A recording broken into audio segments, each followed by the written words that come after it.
Hello! Our topic for today is finding the equation of a line. Specifically, we will find the equation of a line given 2 points, slope and a point, and slope and y-intercept. So, let's start. First, finding the equation of a line given slope and y-intercept. Ito yung formula natin, y is equal to mx plus b. Example, find the equation of a line whose graph has a slope of 2 and an intercept of 4. Sa tatlong gagawin natin at isosolve natin, ito ang pinakamadali.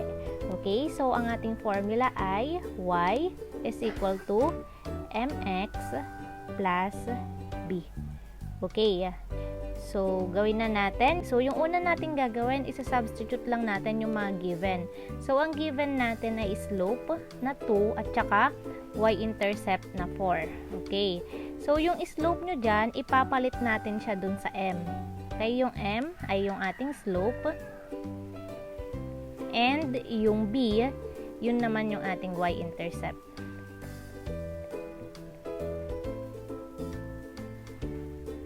Okay, so we have y is equal to m, which is our slope. Okay, ang slope natin ay 2. Yan, ito. Okay, then x, then plus, next is b. b is our y-intercept, which is 4.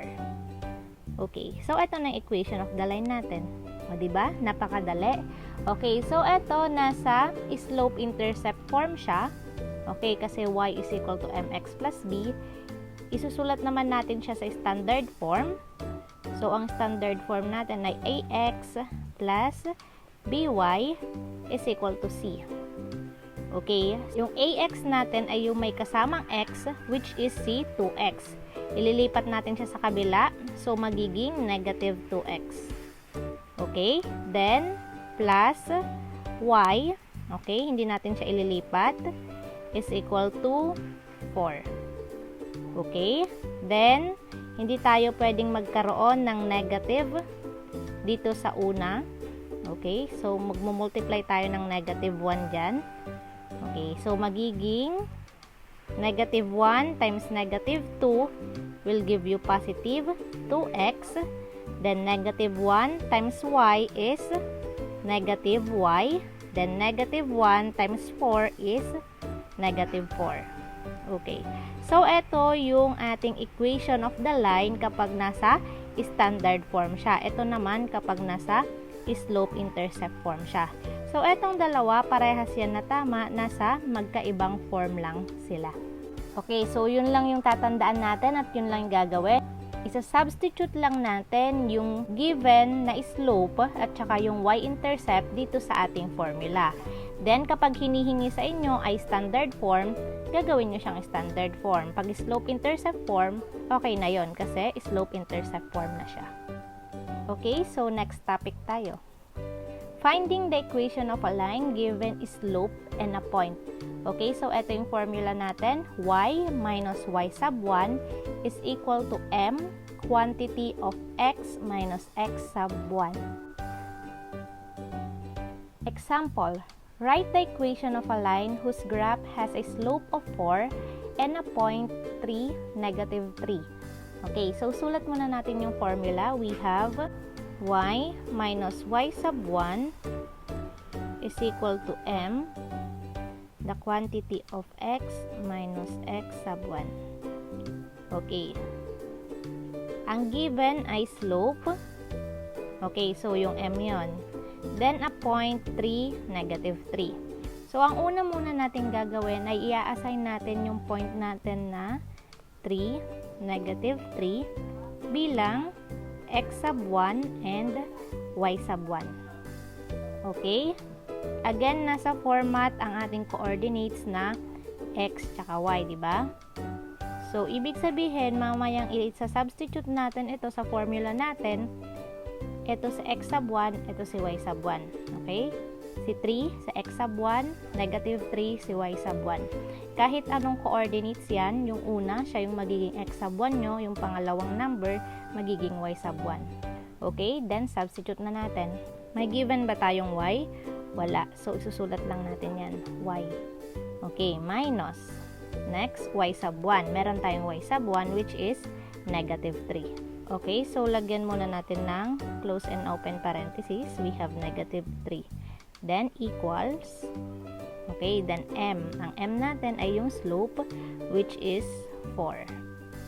Next, open parentheses. Then, x. Wala tayong value ng x. Ang meron tayo ay x sub 1. So, sulat lang natin yung x minus x sub 1.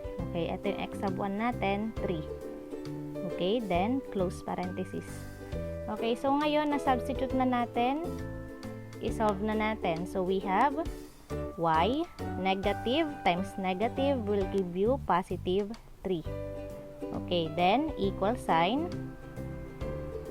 Okay, eto, isolve natin for, i-multiply natin siya dun sa kada term na nasa loob ng parenthesis. Okay, so 4 times x will give you 4x. Then 4 times negative 3 will give you negative 12. Okay, then next, ililipat naman natin ngayon si positive 3, okay, kung ano man yung kasamang number dyan, ililipat natin sa kabilang side ng equation dito. Okay, para magsama sila ni negative 12 na kaparehas niyang number lang or constant.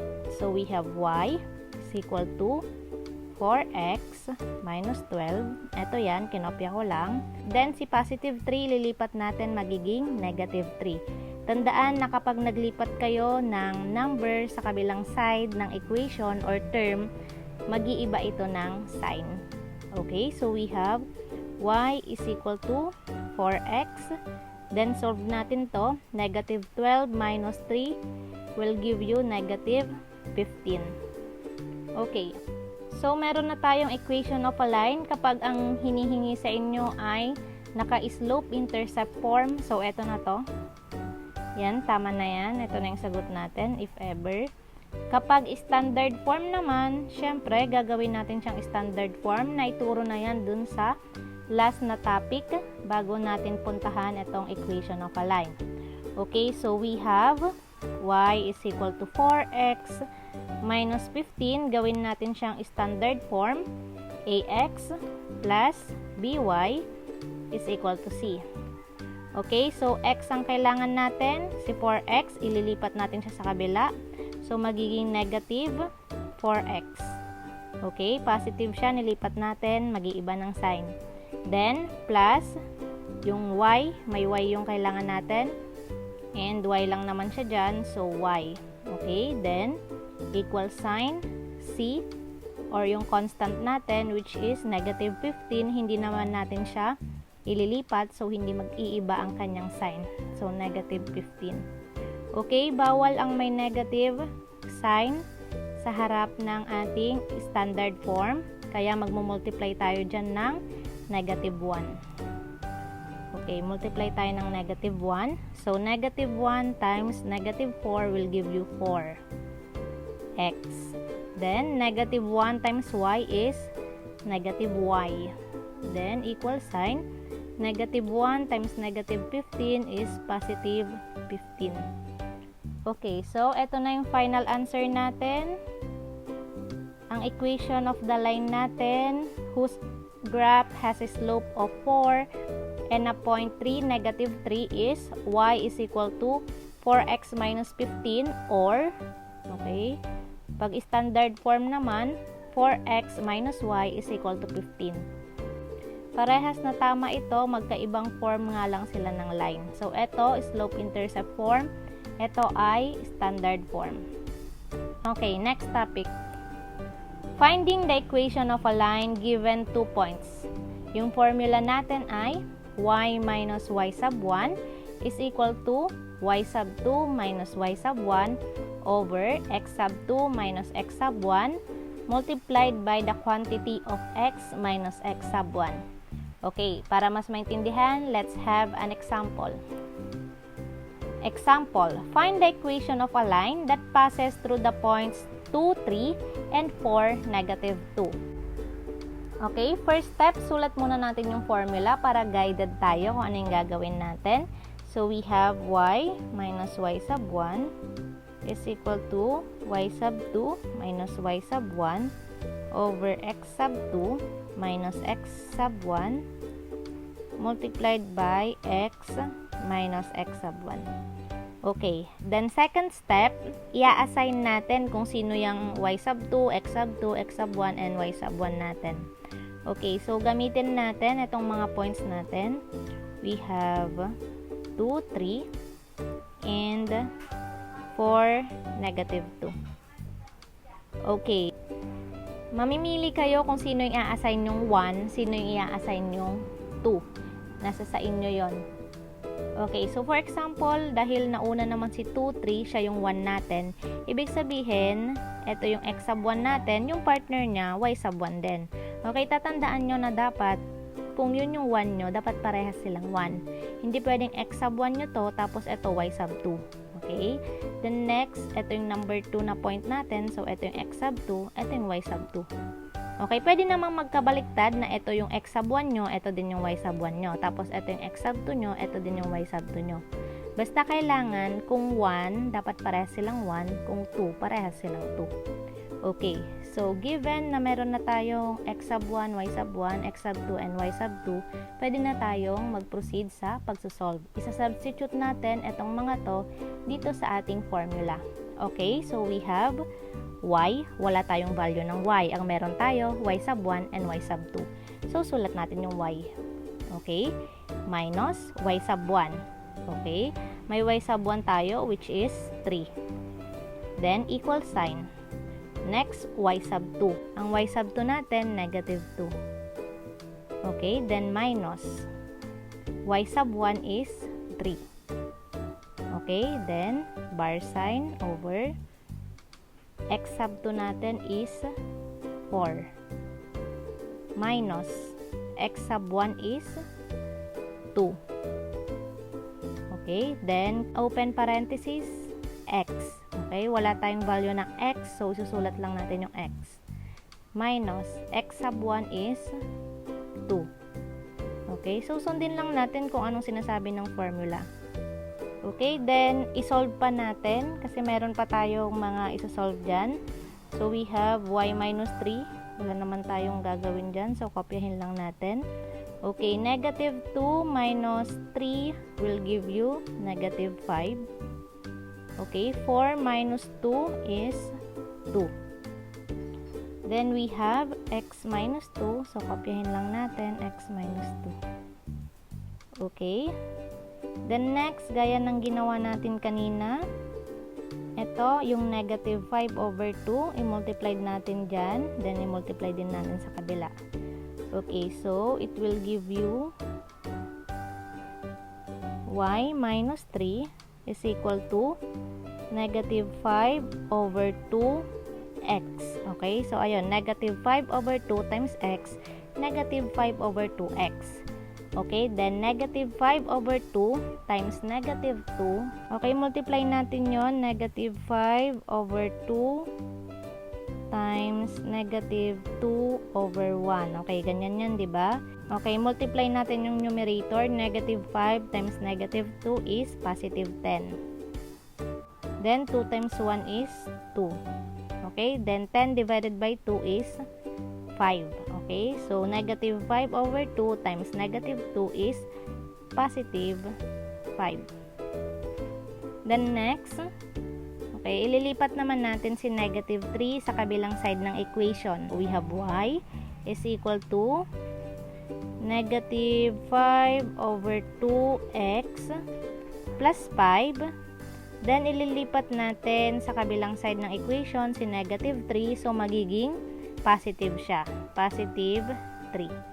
Okay, then simplify natin yan. So we have y is equal to negative 5 over 2x. 5 plus 3 is 8.